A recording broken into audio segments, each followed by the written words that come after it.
So my question to you is, what was the point of the law? Why was the law given to Moses on Mount Sinai? What's the purpose of the law?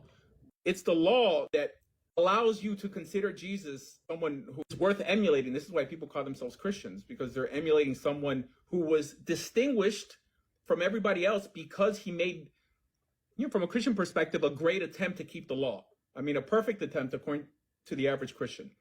So the law is there to make the world a better place, right? For God so loved the world that what? That he gave us a higher standard to aspire to on Mount Sinai. That is the purpose of the law. That is the purpose of Torah in general. Every other book, whether it's the Quran or the New Testament, is a spin-off of individual moral training that appears in the 5 books of Moses. So that's the purpose of the law. Many people think that law just means ceremonial law or ritualistic law. The bulk of Torah commandments are ethical in nature. That means they help you fight against, a Christian would say, your flesh.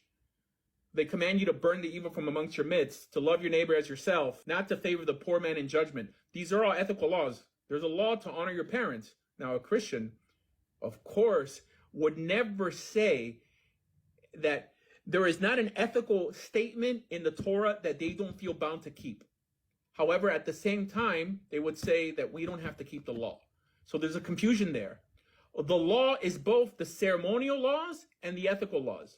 However, when a Christian uses the word works, he only means the ceremonial portions of the law. So this is the biggest problem, essentially, that Paul introduced to the Christian world by making that distinction, because you got many Christians to toss out ethical laws alongside with ritualistic laws just for the sake of saying we're not under the law.